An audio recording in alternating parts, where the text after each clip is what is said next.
Session 87. Chapter 2, Verse 63. Remember when we took your pledge, and made the mountain tower high above you, and said, Hold fast to what we have given you, and bear its contents in mind, so that you may be conscious of God. Chapter 2, Verse 63. This verse informs us about the pledge God took from the children of Israel. It is worth noting that when God addresses the children of Israel in the Quran, He addresses them directly, often in the present tense. Was it the Jewish people of our time, or of the time of Prophet Muhammad, who took this covenant with God? Clearly, it was the people of Moses who did. So why would God address all the followers of Judaism directly? In other words, why does the Quran say, Remember when you, or we took your pledge? This is because God's favors and obligations extend to the Jewish people of all time. It is the duty of every father to convey the message of faith to the next generation. Allah is reminding the Israelites of His favor when He destroyed Pharaoh and saved them from death. If He did not save their forefathers, then they would not have existed today. In fact, every favor blessed upon the people of Moses is a favor upon the Jewish people from that moment on. Here is another example. When Moses asked for water for his people, this is a great favor to all the children of Israel, because if God did not save the people of Moses from thirst, then all the future generations would not have come into existence. Let's apply this concept to the verse under discussion. God took a pledge from the people of Moses in order to protect their faith. If this covenant was not made, then God's teachings would have been lost for all generations to come. The verse continues, and made the mountain tower high above you. The story begins right after God saved the Israelites from Pharaoh. Prophet Moses went to his Lord's appointment at Mount Sinai to receive the Torah.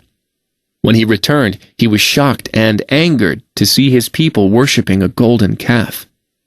After the Israelites repented and received God's mercy, they started complaining about the religious duties God prescribed them in the Torah and on the slates. Some wanted to reject God's teachings altogether, while others wanted to pick and choose what to follow. God has the perfect knowledge of His creation. Not only does He prescribe what is best for us, but He also prescribes what is well within our abilities. The Israelites claimed that God had burdened them with what was beyond their ability. Allah explains, God does not burden any soul with more than it can bear. Each gains whatever good it has done, and suffers its bad. Chapter 2, verse 286.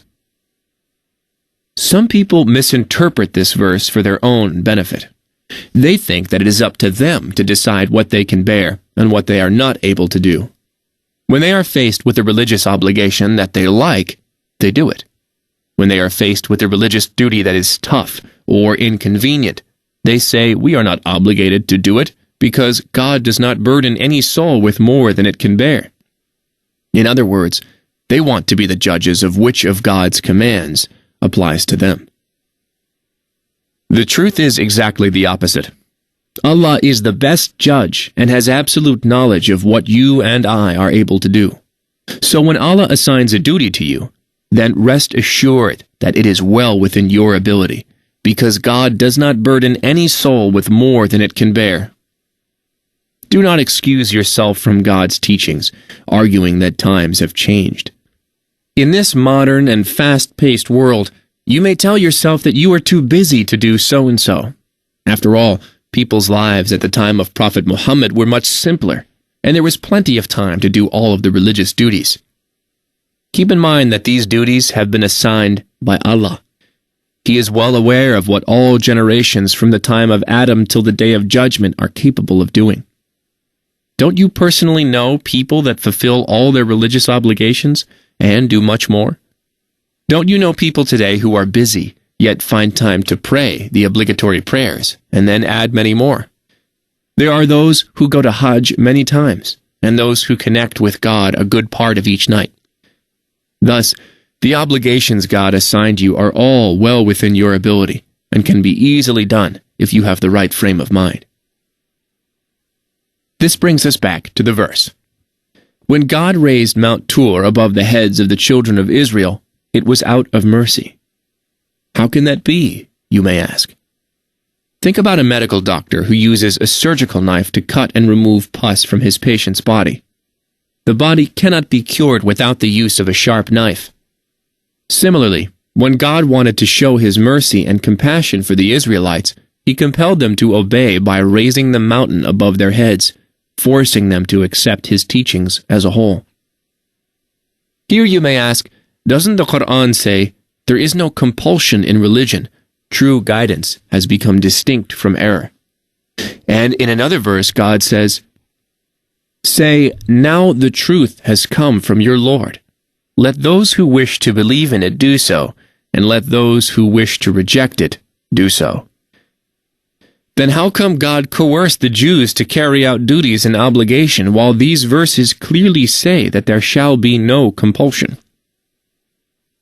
We answer that God does not force you into any belief or obligation.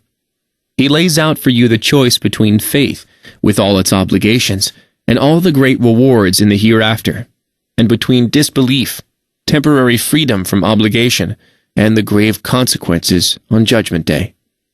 You have the freedom of choice. However, if you choose faith, then you must accept all the obligations that come with it. In other words, if you choose God's path, you cannot say that I want to do such and such, but I do not want to do this or that. Faith comes as one complete package. Similarly, God gave Moses' people the freedom of choice. However, when they chose to worship God, they had to accept all the obligations that came with this choice. In fact, many nations before them were given the choice between obedience and disobedience, and when they disobeyed and denied faith, they were destroyed.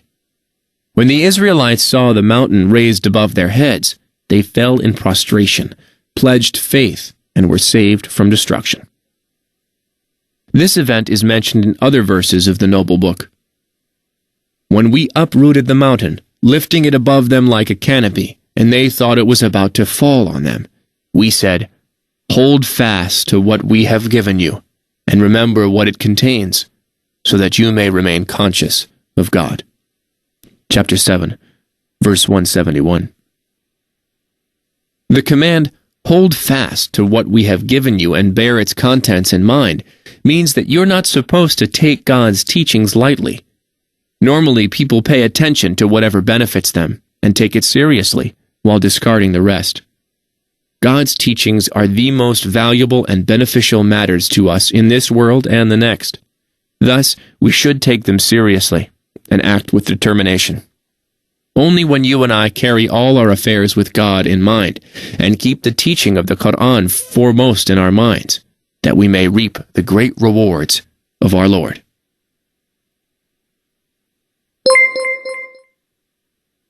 The Prophet, peace be upon him, said, convey my teachings to the people, even if it is only a single verse. Please take a moment to subscribe and to share with your family and friends. Visit us at www.QURANGARDEN.com.